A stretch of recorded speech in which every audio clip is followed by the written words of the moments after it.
Namaste everyone. Sairam. My name is Moshami. I live in UK. As you all know, we meaning Mohanji Acharyas and Mohanji Apprentice Acharyas. We are reading Shri Sai Satcharitra. Today is chapter 8 and it's me who is going to read that. There are different chapters or there are different stories, I would say, in each chapter.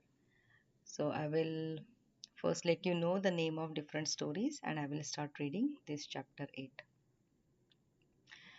The importance of our human birth, Sai Baba begging food, Baijabai's service, Sai Baba's dormitory, and his affection for Kushal Chand.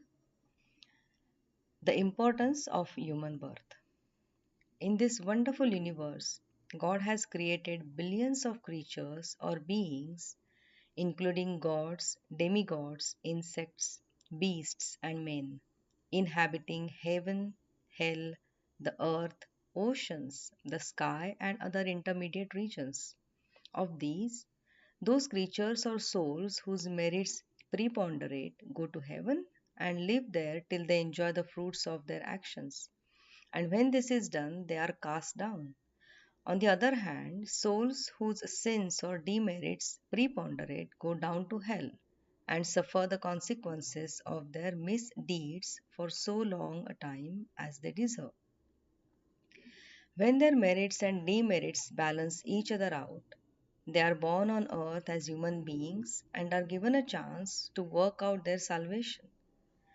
Ultimately, when their merits and demerits are both completely destroyed, they get their deliverance and become free.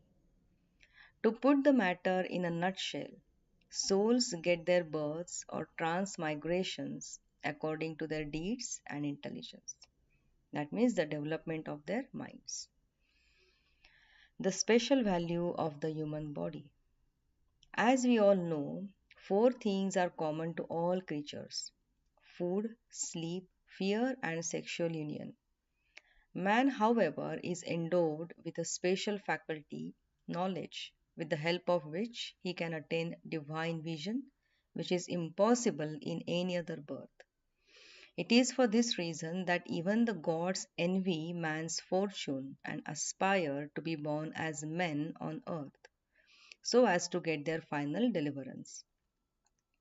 Some say that there is nothing worse than the human body, which is full of filth, mucus, phlegm, and dirt. It is subject to decay, disease, and death. This is no doubt true to a certain extent. But in spite of these drawbacks and defects, the special value of the human body is that man has got the capacity to acquire knowledge. It is only due to human knowledge that one can think of the perishable and transitory nature of the perishable and transitory nature of the body itself and the world, and thereby develop disgust for sense enjoyments. Thus, humans have the capacity to discriminate between the unreal and the real, and thereby attain divine vision. So, if we reject or neglect the body because it is filthy, we lose the chance to attain self realization. And if we fondle it and run after sense objects, we go to hell. Therefore, the purpose course for us to pursue is that the body should neither be neglected nor fondled, but should be properly cared for. Just as a traveler, just as a traveler on horseback takes care of his horse till he reaches his destination and returns home. Thus, the body should always be used or engaged to attain self realization, which is the supreme end of life. It is said that though God created various creatures, he wasn't satisfied, for none of them was able to understand and appreciate his work.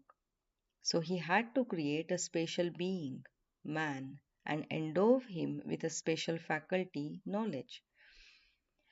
And when he saw that man was able to appreciate his leelas, that means divine actions, he was very pleased and satisfied. Thus, it is good luck to get a human body and even better luck to have the recourse of Sai Baba's feet and to surrender to him completely. Man's endeavor. Realizing how precious human life is and knowing that death is certain and may snatch us at any time, we should always be alert to achieve the true objective of our lives. We should not delay this and should make every possible attempt to gain our object. Just as a widower is anxious to get himself married to a new bride, or just as a king leaves no stone unturned to seek his lost son, similarly, with all earnestness and speed, sorry,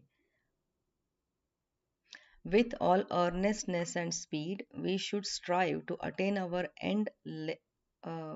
Sorry, I will just read this sentence again. Similarly, with all earnestness and speed, we should strive to attain our end self realization. Casting aside sloth and laziness and warding off drowsiness, we should day and night meditate on the self. If we fail to do this, we reduce ourselves to the level of beasts. How should we proceed? The most effective and speedy way to gain our objects is to approach a worthy Sadguru who has attained self realization.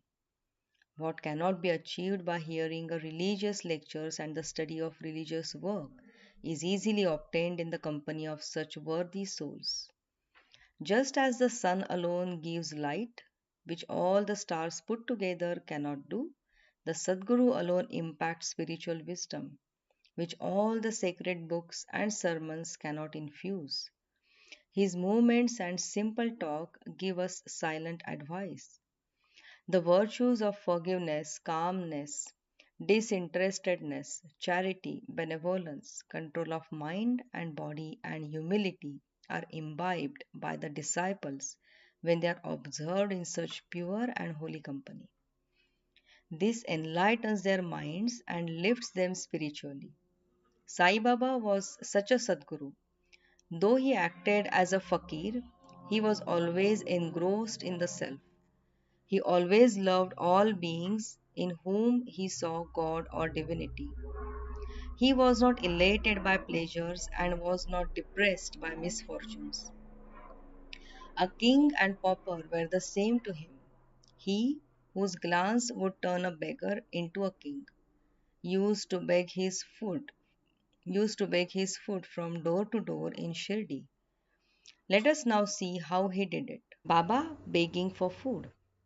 Blessed are the people of Shirdi, in front of whose house Baba stood as beggar and called out, O Lassi, give me a piece of bread, and spread out his hand to receive the same. In one hand he carried a tin pot, and in the other a rectangular piece of cloth. He visited a few houses every day and went from door to door. Liquid or semi liquid things such as soup, vegetables, milk, or buttermilk were received in the tin pot, while cooked rice, bread, and other solid food was received in the cloth. Baba's tongue knew no taste, as he had acquired control over it. So, how could he care for the taste of the different things collected? Whatever food he received in his cloth and in the tin pot were mixed together and partaken by Baba to his heart's content. Whether particular things were tasty or not was never noticed by Baba, as his tongue was devoid of the sense of taste. Baba begged till noon, but his begging was very irregular. Some days he went a few rounds, on other days up to 12 noon. The food thus collected was emptied into a clay pot. Dogs, cats, and crows freely ate from it, and Baba never drove them away. The woman who swept the floor of the masjid took 10 to 12 pieces of bread to home, and Baba never prevented her from doing so. How could he, who even in his dream never chased away cats and dogs by harsh words, refuse food to poor, helpless people? Blessed indeed is the life of such a noble person. People in Shirdi took him in the beginning for a Mad Fakir, and he was known in the village by this name. How could one who lived on alms and begged for a few crumbs of bread be revered and respected? But this fakir was very liberal, disinterested, and charitable. Though he looked fickle and restless from the outside, he was firm and steady on the inside. His ways were inscrutable. His ways were inscrutable. Yet, even in the small village, there were a few kind and blessed people who recognized and regarded him as a great soul. One such instance is given below. Baijabai's brilliant service. Tatya Kote's mother, Baijabai, used to go to the woods every noon with a basket on her head containing bread and vegetables. She roamed in the jungle for several miles, trampling over bushes and shrubs in search of the mad fakir. And once she found him, she fell at his feet. The fakir sat calm and motionless in meditation, while she placed a leaf before him, spread the eatables, and fed him. Wonderful was her faith and service. Every day at noon she roamed the jungle and lovingly forced Baba to eat her food. Her upasana, meaning her service, was never forgotten by Baba till his Mahasamadhi. Remembering the service she had rendered, Baba benefited her son magnificently. Both the son and the mother had great faith in the fakir, who was their god. Baba often said to them that, that mendicancy was the real lordship, and it was over. Baba often said to them that mendicancy was the real lordship, as it was everlasting, and the so called lordship was transient. After a few years, Baba stopped going into the woods, began to live in the village, and had his food in the masjid. From that time, Baijabai's troubles of roaming in the jungle ended. The dormitory of the trio. Blessed are the saints in whose hearts Lord Vasudev dwells. And fortunate indeed are devotees who get the benefit of the company of such saints. Two such fortunate fellows, Tatya Kote Patil and Bhagat Malsapati, shared Sai Baba's company equally. Baba also loved them both equally. These three slept in the masjid with their heads towards the east, west, and north, and with their feet touching one another at the center. After preparing their beds, they lay on them, chatting and gossiping about many things till late at night.